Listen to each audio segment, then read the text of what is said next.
Hey, Husker fans, Sam McKewon with HuskerExtraOmaha.com, Omaha World-Herald. Hello, hello, hello. It is a gorgeous day out here. I mean, it is like A+. If when Nebraska plays Illinois on Saturday at 2:30 p.m., the weather is this good, it's going to be a really nice day for the fans. And you know what? I expect a full house at Memorial Stadium. I think there's going to be a whole lot of happy fans here to see Nebraska football again. They've been 2-1 here in the last month or so, and it's been about a month since the Huskers have played here. They take on Illinois. Yes, Illinois is ranked, and that's a little bit surprising to everybody, but they are. They're 6-1 overall. Their lone loss to Indiana. It makes no sense. But anyway, Nebraska coach Mickey Joseph and players talking today. Pretty good showing of players. A little bit of news. Nick Henrich is officially out for the season. He's got a knee injury. That's been made abundantly clear by Mickey Joseph. We kind of figured as much when Henrich didn't show up on the depth chart yesterday, and Trev Alberts said, we're going to miss Nick on his radio show last week. So we kind of knew that Henrich was going to be out. He's been replaced by Edva Clements, who showed up today. Obviously, and Chris Kolarvik will be another guy that rotates there, as will Ernest Hausman. Luke Reimer is back, apparently, the inside linebacker for this week. Joseph said he's pretty good to go. Two offensive linemen, Kevin Williams, probably not ready yet, and Brock Bando's a little further behind. I think we'll see the same starting five that we saw at Purdue, but you just quite never know. Illinois has got a great pass rush, folks. They average basically 3.5 sacks a game. They're one of the top pass rushes in the country. They have one of the top pass defenses in the country. But I think if you listen to the quarterback, Casey Thompson and Turner Corcoran, and even a wide receiver, they said, well, hey, the pass rush is the real issue there at Illinois. They're really good. Usually bring five guys. Corcoran said they have a five-man front, a 3-4, and they basically often bring five and then put their five against your five, and they see who wins. And Corcoran said they're pretty good. Just good technique. They do what they do. They're pretty tough. Mickey Joseph said they stick to their guns, which is to say, I think, that they kind of have a set consistent technical approach, and they do what they do under defensive coordinator Ryan Walters. They've got some pretty good athletes on that defensive side of the ball. And so a lot of the conversation today was, well, how the heck are you going to move the football on this team? There was a little bit of conversation about Illinois' offense. Quarterback Tommy DeVito, a guy that I think has garnered some respect. He's done a nice job as a transfer there.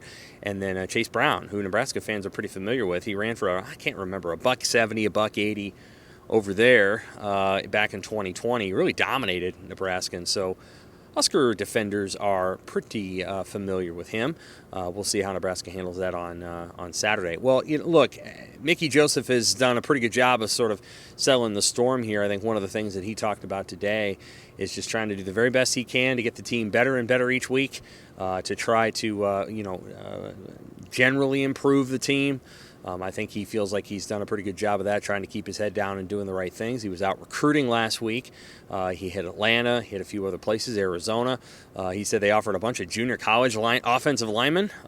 He's kind of talking like he's going to be the head coach one day, right? So yeah, they offered a bunch of junior college linemen, which I thought was notable that he brought that up. He also got a chance to talk to his brother Vance, who's a defensive coordinator with the Arizona Cardinals. So that was nice as well.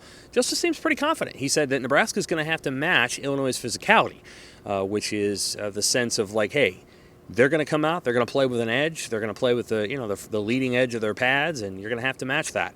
And Nebraska's physicality has been so-so this year. I think they were out-physicaled against Purdue, which was a little surprising. I feel like they were out-physicaled for 2.5 quarters against Rutgers until that changed. So they've had some moments this year where they've struggled with that, and if you look at the depth issues they have on the defensive side of the ball, there is reason for concern heading into this game. But on the flip side of the coin, Nebraska has Trey Palmer, one of the best receivers in the country, and Casey Thompson is able to get him the ball. I think offensively, Mickey Joseph said, hey, if Illinois wants to double-team Trey Palmer, we've got other guys, Marcus Washington, Oliver Martin, who can get the job done. And he said Martin in particular has been open much of the season. He just gets open. And so that'll be an option for Casey Thompson if Illinois decides to deploy two defensive backs toward Trey Palmer, which is entirely possible. Trey Palmer is the fastest receiver Mickey Joseph has ever coached. That's what he said. And what's interesting about that is that includes Justin Jefferson and Jamar Chase, who are two of the best receivers in the NFL. Okay, well, we'll be back tomorrow with Mark Whipple and Bill Bush. regarding Illinois' offense and defense. And we will see you then. We'll have full coverage of Husker football this week on Omaha.com and Husker Extra. All the stuff to preview a very big game. You know, this is the 20th game that Nebraska's played against a ranked team since the last time they beat a ranked team. So maybe the 20th time is a good charm. All right, for Omaha World-Herald and Husker Extra, I'm Sam McKewon. Thanks, Husker fans.